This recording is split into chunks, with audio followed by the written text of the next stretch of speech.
1월 12일 하이라이트 창세기 29장 30장.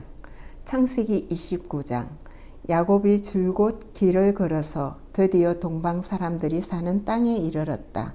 거기들에 운물이 있는데 그 곁에 양떼 세 무리가 엎드려 있는 것이 보였다. 그곳은 목자들이 양떼에게 물을 먹이는 운물인데 그 운물 아기는 큰 돌로 늘 덮여 있어서 양떼가 다 모이면 목자들이 운물 아기에서 그 돌을 굴러내어 양떼에게 물을 먹이고 다 먹인 다음에 다시 돌을 굴러서 운물 아기를 덮고는 하였다. 야곱이 그 목자에게 물었다. 여보십시오. 어디에서 오시는 길입니까? 그들이 대답하였다. 우리는 하란에서 오는 길입니다. 야곱이 그들에게 또 물었다. 나홀이라는 분의 손자인 라반이라는 분을 아십니까? 그들이 대답하였다. 아, 예, 우리는 그를 잘 압니다. 야곱이 또 그들에게 물었다. 그분이 평안하게 지내십니까? 그들이 대답하였다. 잘 삽니다. 아, 마침 저기 그의 딸 라헬이 양떼를 몰고 옵니다. 야곱이 말하였다. 아직 해가 한창인데 아직은 양떼가 모일 때가 아닌 것 같은데 양떼에게 물을 먹이고 다시 풀을 뜯기려 나가야 하지 않습니까? 그들이 대답하였다. 그러지 않습니다. 양떼가 다 모일 때까지 기다렸다가 양떼가 다 모이면 운물 아기의 돌을 굴러내려서 양떼에게 물을 먹입니다. 야곱이 목자들과 말하고 있는 사이에 라헬이 아버지의 양떼를 이끌고 왔다. 라헬은 양떼를 치는 목동이다.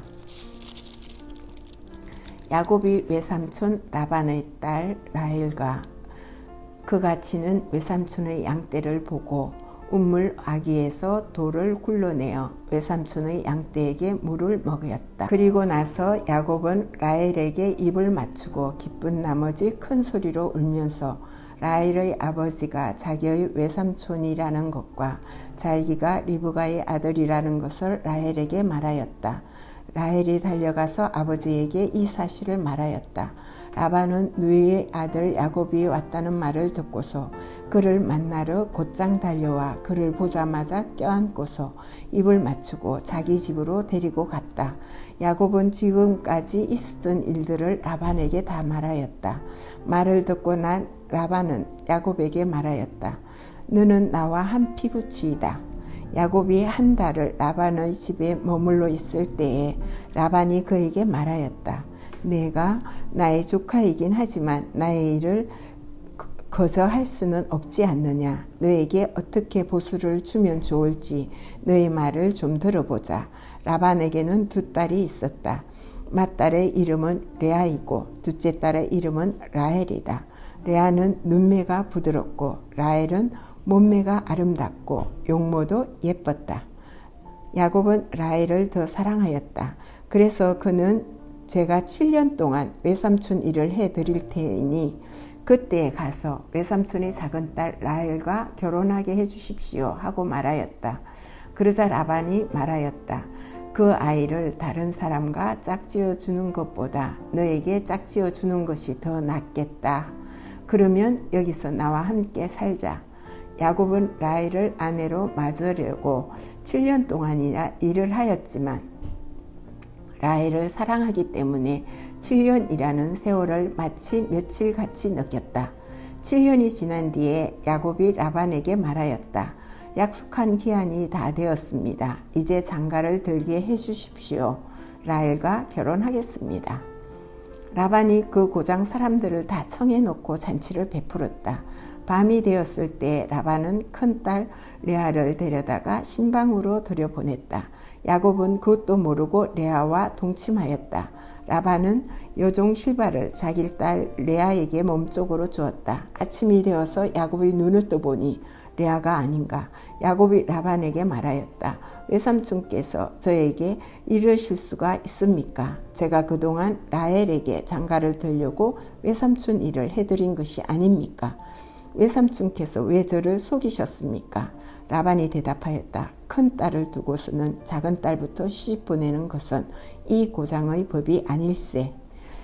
그러니 이래 동안 초래가 기간을 채우고 그 다음에 작은 아이도 자네에게 주겠네. 그 대신에 자네는 또 7년 동안 내가 맡기는 일을 해야 하네. 야곱은 그렇게 하였다. 그가 레아와 이래 동안 지내고 나니 라반은 자기 딸 라헬을 그에게 아내로 주었다. 라반은 여종 비라를 자기 딸 라헬에게 몸종으로 주었다. 야곱이 라헬과 동침하였다. 야곱은 레아보다 라헬을 더 사랑하였다. 그는 또다시 7년 동안 라반의 일을 하였다. 주님께서는 레아가 남편의 사랑을 받지 못하는 것을 보시고 레아의 태를 열어주셨다. 라헬은 임신을 하지 못하였으나 레아는 마침내 임신을 하여 아들을 낳았다. 그는 속으로 주님께서 나의 고통을 살피시고 나에게 아들을 주셨구나. 이제는 남편도 나를 사랑하겠지 하면서 아기 이름을 루벤이라고 하였다.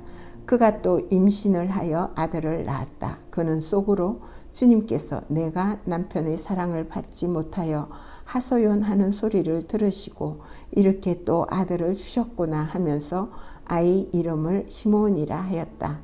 그가 또 임신을 하여 아들을 낳았다. 그는 속으로 내가 아들을 셋이나 낳았으니 이제는 남편도 별 수 없이 나에게 단단히 매이겠지 하면서 아이 이름을 레이라고 하였다. 그가 또 임신하여 아들을 낳았다. 그는 속으로 이제야말로 내가 주님을 찬양하겠다 하면서 아이 이름을 유다라고 하였다. 레아의 출산이 거쳤다. 창세기 30장. 라헬은 자기와 야곱 사이에 아이가 없으므로 언니를 시세우며 야곱에게 말하였다. 나도 아이 좀 낳게 해 주셔요. 그렇지 않으면 죽어버리겠어요. 야곱이 라헬에게 화를 내면서 말하였다. 내가 하나님이라도 된단 말이요. 당신이 임신할 수 없게 하신 분이 하나님이신데 나더러 어떻게 하라는 말이요. 라헬이 말하였다. 나에게 몸종 비라가 있어요. 비라와 동침하셔요. 그가 아이를 낳아서 나에게 안겨주면 비라의 몸을 빌려서 나도 당신의 집안을 이어나가겠어요.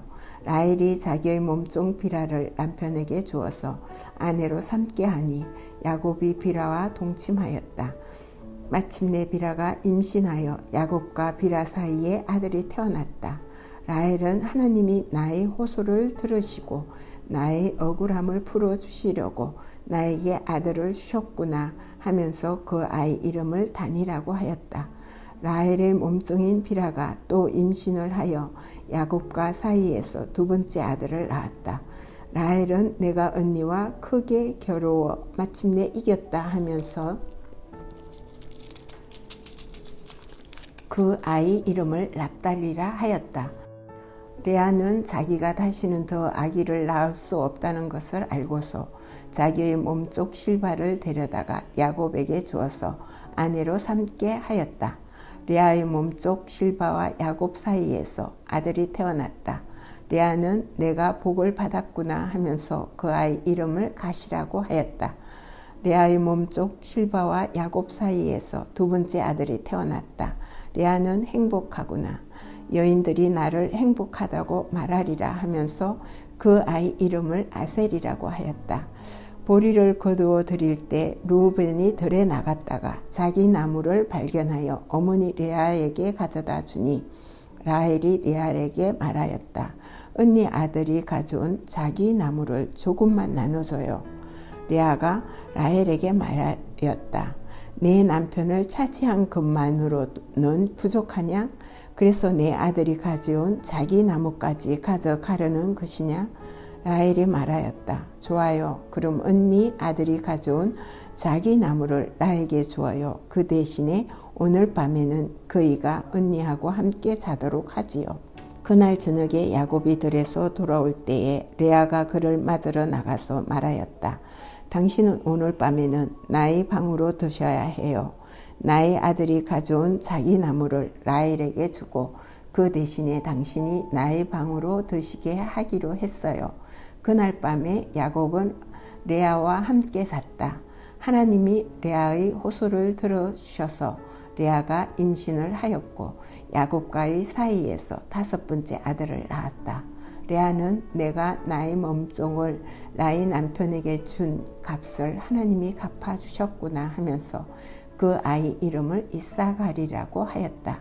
레아가 다시 임신하여 야곱과의 사이에 6번째 아들이 태어났다. 레아는 하나님이 나에게 이렇게 좋은 선물을 주셨구나. 내가 아들을 6이나 낳았으니 이제부터는 나의 남편이 나에게 잘해 주겠지 하면서 그 아이 이름을 스불론이라 하였다. 얼마 뒤 레아가 딸을 낳고 그 아이 이름을 디나라고 하였다. 하나님은 라헬도 기억하셨다. 하나님이 라헬의 호소를 들으시고 그의 태를 열어주셨다. 그가 임신을 하여서 아들을 낳으니 하나님이 나의 부끄러움을 벗겨주셨구나 하고 생각하였다. 라헬은 그 아이의 이름을 지을 때에 주님께서 나에게 또 다른 아들 하나를 더 주시면 좋겠다 하는 뜻으로 그 아이 이름을 요셉이라고 하였다. 라헬이 요셉을 낳은 뒤에 야곱이 라반에게 말하였다. 제가 고향 땅으로 돌아갈 수 있도록 저를 보내주십시오. 장인 어른의 일을 해드리고 얻은 저의 처들과 자식들과 제가 데리고 가게 허락하여 주십시오. 제가 장인 어른의 일을 얼마나 많이 해드렸는가 하는 것은 장인 어른께서 잘 아십니다. 라반이 그에게 말하였다. 자네가 나를 좋아하면 여기에 머물러 있기를 바라네. 주님께서 자네를 보시고 나에게 복을 주신 것을 내가 점을 쳐 보고서 알았네. 라반은 또 덧붙였다. 자네의 품삯은 자네가 정하는 그대로 주겠네. 야곱이 그에게 말하였다. 제가 장인 어른의 일을 어떻게 해드리고 장인 어른의 가축대를 얼마나 잘 보살폈는지는 장인 어른께서 잘 아십니다. 제가 여기에 오기 전에는 장인 어른의 소유가 얼마 되지 않았으나 이제 때가 크게 불어났습니다. 주님께서는 제가 하는 수고를 보시고서 장인 어른에게 복을 주셨습니다. 그러나 이제는 제가 저의 살림을 챙겨야 할 때가 되었나 봅니다. 라반이 물었다. 그러면 내가 자네에게 무엇을 주면 좋겠는가? 야곱이 대답하였다. 무엇을 달라는 것이 아닙니다. 다만 저에게 한 가지 일만 허락하여 주시면 제가 장인 어른의 가축대를 계속 먹이고 돌보겠습니다. 오늘 제가 장인 어른의 가축대 사이로 두루 다니면서 모든 양떼에게 얼룩진 것들과 점이 있는 것과 모든 검은 새끼 양을 가려내고 염소떼에서는 점이 있는 것들과 얼룩진 것들을 가려낼 터이니 그것들을 저에게 싹수로 주십시오. 제가 정직하다는 것은 훗날 장인 어른께서 저에게 싹으로 주신 가축대를 확인하여 보실 때 증명될 것입니다. 제가 가진 것 가운데서 얼룩지지 않은 양이나 점이 없는 양이 있든지 검은색이 아닌 새끼 양이 있으면 그것들은 모두 제가 훔친 것이 될 것입니다. 라반이 말하였다. 그러세, 자네가 말한 대로 하겠네. 그러나 라반은 이렇게 말해 놓고서 또 바로 그날로 숫 염소 가운데서 줄무늬가 있는 것과 점이 있는 것을 가려내고 또 모든 암염소 가운데서 또 흰 바탕에 얼룩진 것과 점이 있는 것과 모든 검은 새끼 양을 가려내어 자기의 아들들에게 주었다. 그런 다음에 라반은 야곱이 있는 데서 사흘 길을 더 나가서 자기와 야곱 사이의 거리를 그만큼 뜨게 하였다. 야곱은 라반의 나머지 양떼를 쳤다. 야곱은 미루나무와 감복숭아 나무와 플라타나스 나무에서 푸른 껍질들을 꺾어서 껍질을 벗긴 다음에 벗긴 가지에 흰 무늬를 냈다. 야곱은 껍질을 벗긴 그 흰 무늬 가지들을 물 먹이는 구유 안에 똑바로 세워놓고 양떼가 와서 물을 먹을 때에 바로 눈앞에 세워놓은 그 가지들을 볼 수 있게 하였다. 양들은 물을 먹으러 와서 거기에서 고미를 하였다. 양들은 껍질 벗긴 그 나무가지 앞에서 교미를 하고서 줄무늬가 있거나 얼룩이 지거나 점이 있는 양을 낳았다. 야곱은 이른 새끼 양들을 따로 떼어 놓았다. 라반의 가축대 가운데서 줄무늬가 있거나 검은 양떼는 다 가려냈다. 야곱은 이렇게 자기 양떼를 따로 가려내서 라반의 가축대와 섞이지 않게 하였다. 야곱은 튼튼한 암컷들이 교미할 때에는 물 먹이는 구유에 껍질 벗긴 가지들을 놓아서 그 가지 앞에서 교미하도록 하곤 하였다. 그러나 약한 것들이 교미할 때에는 그 가지들을 거기에 놓지 않았다. 그래서 약한 것들은 라반에게로 가게 하고 튼튼한 것들은 야곱에게로 오게 하였다. 이렇게 하여 야곱은 아주 큰 부자가 되었다. 야곱은 가축대뿐만 아니라 남종과 여종, 낙타와 나귀도 많이 가지게 되었다. 아멘.